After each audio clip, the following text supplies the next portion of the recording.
السلام علیکم ورحمۃ اللہ وبرکاتہ۔ تربیتی کورس کی ترتیب چل رہی تھی، پہلے 8 کلاسیں ہو چکی ہیں، آج 9 نمبر کلاس ہے۔ کل والی کلاس کے اندر ہم نے ایک حدیث بیان کی تھی، گھر سے نکلنے کی دعا اور نماز کے شرائط کو بیان کیا تھا، نماز کی 7 شرطیں تھیں ان کو بیان کیا تھا۔ آج کی حدیث ہے من یحرم الرفق یحرم الخیر کلہ، دوبارہ سن لیں، من یحرم الرفق یحرم الخیر کلہ، تیسری مرتبہ بھی سن لے، من یحرم الرفق یحرم الخیر کلہ، جو شخص نرم عادت نرمی اختیار کرنے سے محروم رہا وہ ساری بھلائیوں سے محروم رہ گیا۔ یعنی جس شخص کو نرمی کی صفت نہیں ملی، نرم عادت اس کو نہیں ملی، تو وہ ساری کی ساری بھلائیوں سے محروم ہو جائے گا۔ یعنی ہمیں چاہیے کہ ہم اپنے اندر نرمی کی صفت کو بیدار کریں، بڑوں کے ساتھ، سب چھوٹوں کے ساتھ، اپنے دوست احبابوں کے ساتھ نرمی کے ساتھ بات کریں۔ ہر وقت ناک پر وہ غصہ چڑھا ہوا نہ ہو۔ جس شخص کے ہر وقت ناک پر غصہ چڑھا ہوا ہوتا ہے، ہمیشہ غصے سے بات کرتا ہے، پھر وہ معاشرے کے اندر، سوسائٹی کے اندر نہیں رکھ سکتا، ٹھیک ہے، اس کے دشمن بہت زیادہ بن جاتے ہیں۔ جس معاشرے میں جائے گا، جس جگہ پہ کام کرنے جائے گا اور جہاں بھی رہے گا وہاں پہ اس کے دشمن بڑھتے جائیں گے۔ تو اپنے اندر نرمی پیدا کرنے کی وہ کوشش کریں اور لوگوں کی باتوں کو اگنور کریں، ٹھیک ہے، ان کی باتوں کو، اور اگر کوئی آپ سے لڑائی جھگڑے کی پہل کرتا ہے، کوشش کرتا رہے لڑائی جھگڑے کی، تو ان کی باتوں کو اگنور کریں اور چھوڑ دیں، ٹھیک ہے، اور اپنے کام میں لگے رہیں، اپنا کام کریں، اللہ کے راستے پر چلیں، دین کے کاموں میں چلتے رہیں، اور جو بھی آپ کی جاب ہے، جو بھی آپ کام کرتے ہیں، جو بھی آپ کی فیلڈ ہے اس میں لگے رہیں۔ اگر لوگوں کی باتوں کی طرف توجہ دیں گے اور ان کے ساتھ لڑائی جھگڑے کرنے لگیں گے تو پھر آپ اپنی منزل مقصود تک نہیں پہنچ پائیں گے۔ اس لیے نرمی کی صفت پیدا کریں۔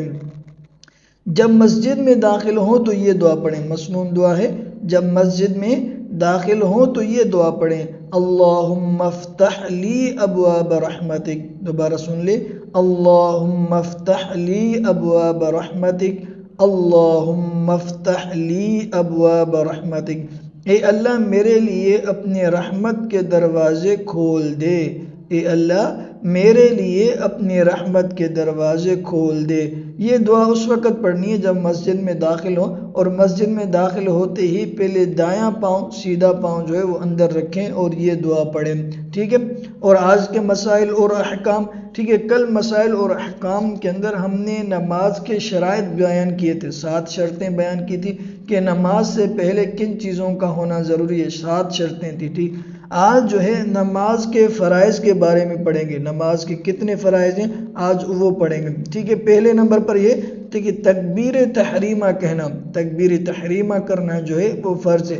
اللہ اکبر ہاتھ اٹھا کے کہتے ہیں نا، اللہ اکبر یہ ہاتھ اٹھا کر تکبیر تحریمہ کہنا وہ فرض میں سے ہے۔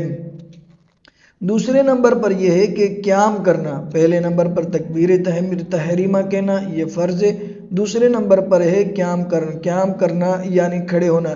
اگر انسان کو کھڑے ہونے کی طاقت ہے، قدرت ہے، کوئی عذر اور کوئی بیماری، کوئی پریشانی، کوئی مسئلہ نہیں ہے، تو اس وقت انسان کے لیے، مسلمان کے لیے نماز کے حالت میں کھڑے ہونا، قیام کرنا ضروری ہے، ٹھیک ہے، یہ فرض میں سے ہے۔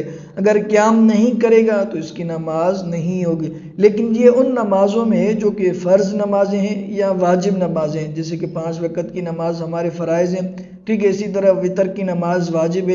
ان کے اندر اگر قیام کو چھوڑ دے گا بغیر کسی عذر کے، بغیر کسی مسئلے کے، اگر قیام کرنے کو چھوڑ دے گا، کھڑا ہو کر نماز نہیں پڑھے گا تو اس کی نماز نہیں ہوگی۔ البتہ نوافل کے اندر نفل نماز پڑھ رہا ہے تو اس میں بیٹھ کر پڑھنے کی گنجائش اور اجازت ہے، ٹھیک ہے۔ یہ 2 ہو گئے، پہلا تکبیر تحریمہ کہنا، دوسرا قیام کرنا، تیسرا ہے تلاوت کرنا، قرات کرنا بھی کہہ سکتے ہیں، قرات کرنا یا تلاوت کرنا۔ قرآن مجید کی کوئی سورت یا ایک بڑی آیت یا 3 چھوٹی آیتیں پڑھنا، قرآن کریم کی کوئی سورت یا ایک بڑی آیت یا 3 چھوٹی آیتیں پڑھنا. نماز کے اندر مطلقاً قرات کرنا فرض ہے. سورہ فاتحہ اور اس کے ساتھ دوسری سورت ملانا، ان میں سے کوئی بھی جو ہے مطلقاً قرات، نہ سورہ فاتحہ پڑھی نہ کوئی اور سورت پڑھی تو اس کی نماز نہیں ہوگی. صرف سورہ فاتحہ پڑھنا جو ہے یہ واجب ہے، فرض میں سے نہیں ہے. مطلقاً قرات کرنا یہ فرائض میں سے ہے، لیکن یہ اس وقت ہے جب کہ بندہ انفراداً نماز پڑھے. جب امام کے پیچھے کھڑا ہوگا تو وہ خاموش کھڑا ہوگا، وہ اس کی تلاوت نہیں کرے گا، وہ قرات نہیں کرے گا، نہ سورہ فاتحہ پڑھے گا نہ کوئی اور سورت پڑھے گا. ٹھیک ہے، تلاوت کرنے کا کام، قرات کرنے کا کام امام کا ہوتا ہے، مقتدی کا نہیں ہوتا.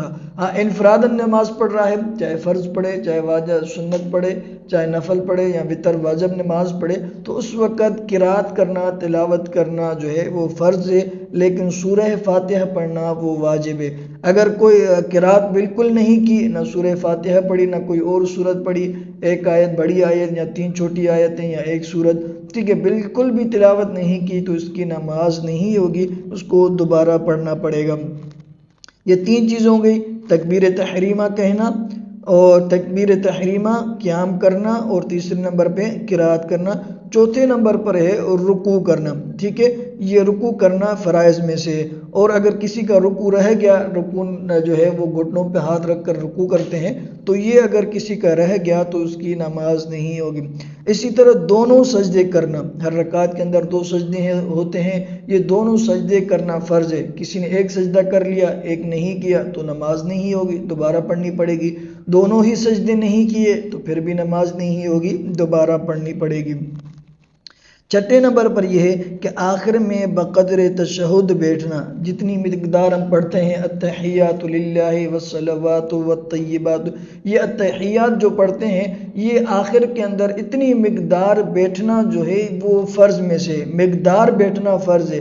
باقی التحیات کا پڑھنا یہ فرائض میں سے نہیں ہے، وہ الگ مسئلہ کل کے لیسن میں، اگلے لیسن میں آئے گا، ہم اس وقت بیان کریں گے. صرف اتنی مقدار بیٹھنا، جتنی دیر ہم التحیات پڑھ سکتے ہیں اتنی دیر جو ہے وہ تشہد کے اندر بیٹھنا یہ فرض ہے. اگر اتنی دیر نہیں بیٹھا، ٹھیک ہے، تو پھر اس کی نماز نہیں ہوگی، اس کو دوبارہ پڑھنا پڑے گا. ٹھیک ہے، باقی کچھ لوگ جو ہے اس میں 7 نمبر ملاتے ہیں کہ بھائی نماز کے 7 فرائض ہیں، اس میں وہ کہتے ہیں کہ بھائی لفظ السلام علیکم ورحمۃ اللہ کہنا یہ بھی جو ہے وہ فرض میں سے. لیکن احناف کے نزدیک، حنفیوں کے نزدیک السلام علیکم ورحمۃ اللہ کے ساتھ لفظ سلام کے ساتھ نماز کو ختم کرنا یہ واجب ہے. ٹھیک ہے، فرائض میں سے داخل نہیں، بعض لوگ اس کو فرض کہتے ہیں، لیکن احناف کے نزدیک یہ چیز جو ہے وہ فرض میں داخل نہیں ہے، یہ واجب ہے. اللہ سے دعا ہے اللہ رب العزت عمل کی توفیق عطا فرمائے.